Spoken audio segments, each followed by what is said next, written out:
What is up, everyone? How's it going? So, I've been gone for a little bit. I was physically gone for about a week, and then I was lazy for about a week, so that's why there haven't been any uploads. Regardless, things are going to continue. I wanted to do a video, just a quick video, to talk about my feelings on the first DLC for Dark Souls 3. So this is going to be sort of just a quick overview with some footage that I recorded when I was doing my first playthrough. This is Paladin Lloyd. He's sort of a paladin. He's based around passive healing, and yeah, it's kind of a fun build. We are going to be getting to this in my actual Dark Souls 3 playthrough. I just, haven't gotten that far in uploading it yet. It's actually all recorded. I've finished it in the playthrough, but yeah, so in the interest of not spoiling that entire thing, I decided that I was going to do just sort of a little highlight, not necessarily highlight, but just an overview video.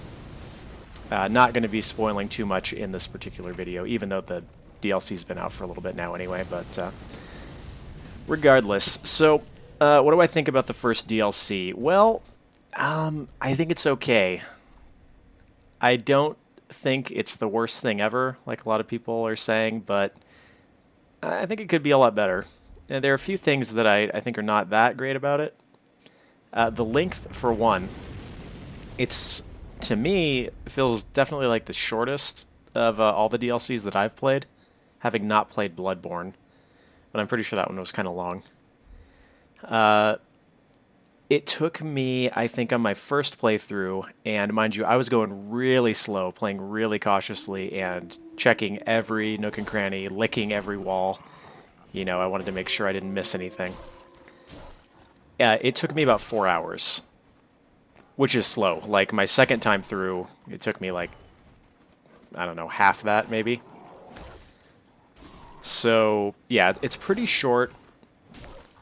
I was a little bummed that there weren't that many armor sets. I think there were 5 armor sets. And they're actually an okay amount of weapons. But nothing in it really blew me away. So it's fine, basically, is what I have to say about it. There's some pretty cool stuff in it. I like the designs of the areas.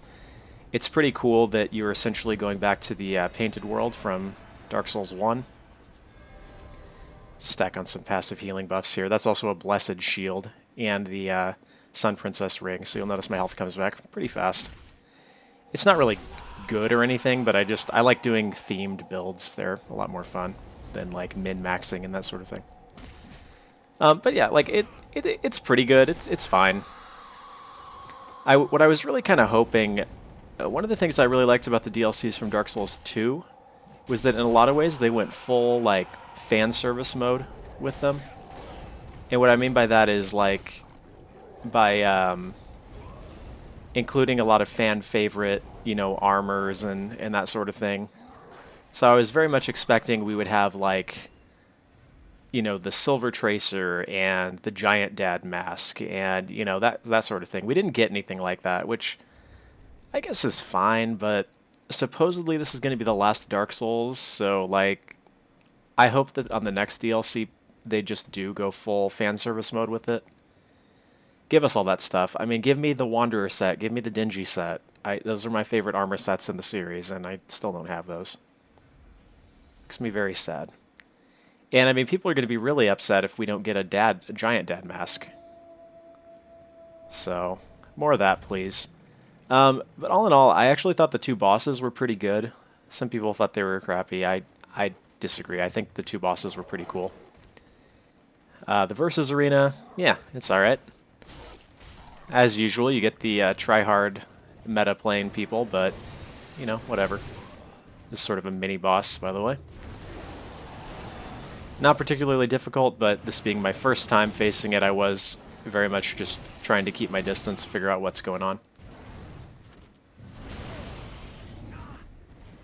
I do not think it's supposed to be Sif, by the way.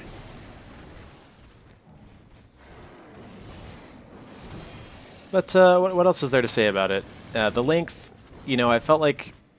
my biggest complaint is I feel like there just could have been more. But I mean, all in all, it's pretty good.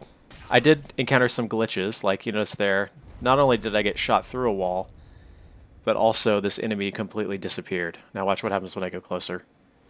Oh, there he is again. And I was finding that I was very consistently being shot through this boulder. So I was trying to pull this guy away.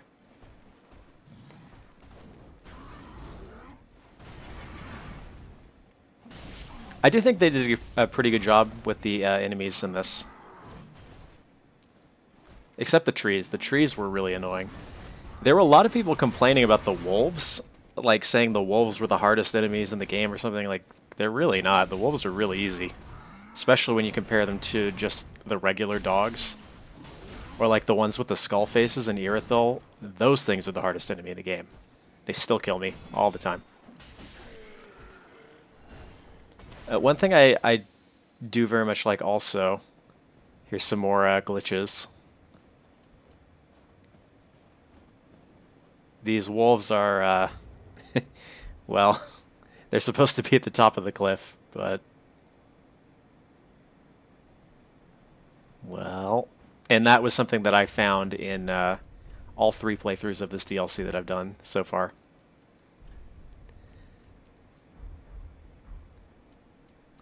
I was trying to see if I could,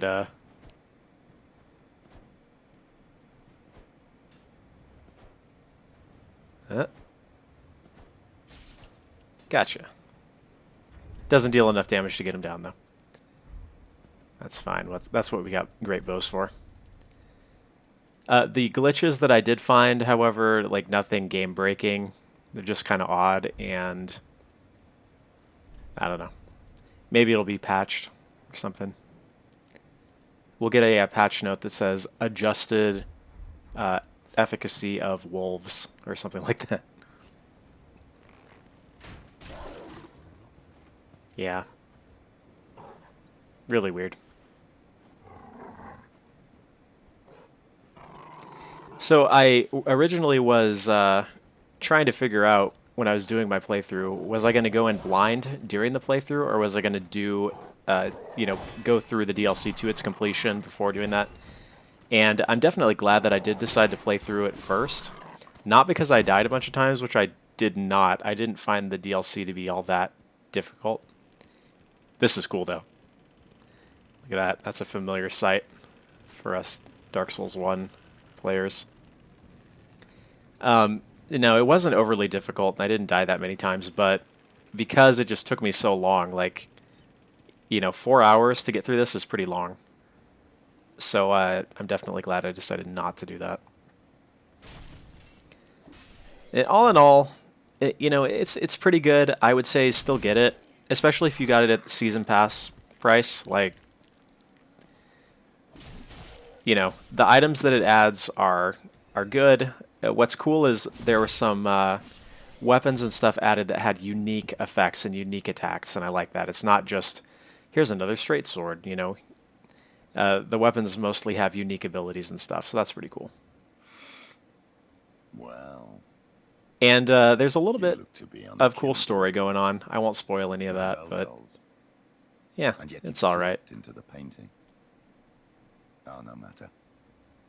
This guy's kind of cool. He's actually connected to Londor in a way, but we'll get into that some other time. Respect and listen carefully.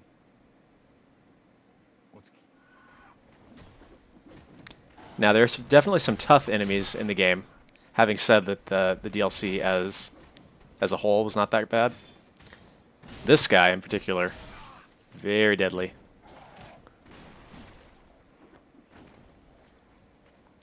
Very scary.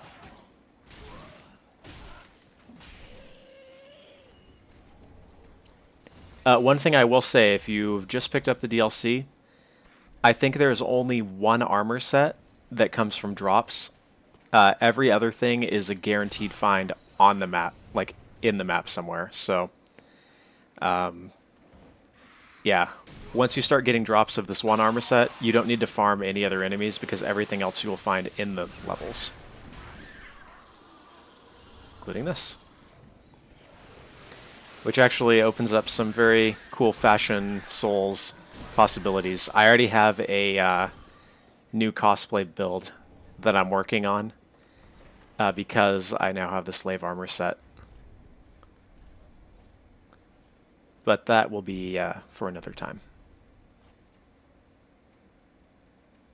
I mean, there's something to be said for creating new armor sets rather than just rehashing old ones. But I feel like they could do both, and I feel like it would be minimal effort to actually put in those old armor sets. I mean, you don't really have to do any modeling or texturing, maybe a little bit to bring it up to date, but you already have it designed and everything, so it can't be that much work, comparatively speaking. I was also really hoping for Yorshka's armor. Yorshka being the Priscilla-looking girl. Oh, spoilers, I don't think I've gotten that far in my playthrough yet. It's in the game files, like I've seen videos where it's been hacked in, so I really wanted that because I wanted to do a crossbreed Priscilla cosplay build. But, well, hopefully that gets added next time also. This is, again, not to spoil it too much, this has become one of my favorite armor sets in the game. Look at that. That's almost the Dingy set. Not quite. It'll have to be good enough, I guess. And now we'll give you a brief peek at one of the bosses. I didn't find this guy to be all that difficult. I think I beat him first try, but I don't know. I don't think just pure difficulty is everything. Halfway through, there's a little bit of a surprise, as you will see.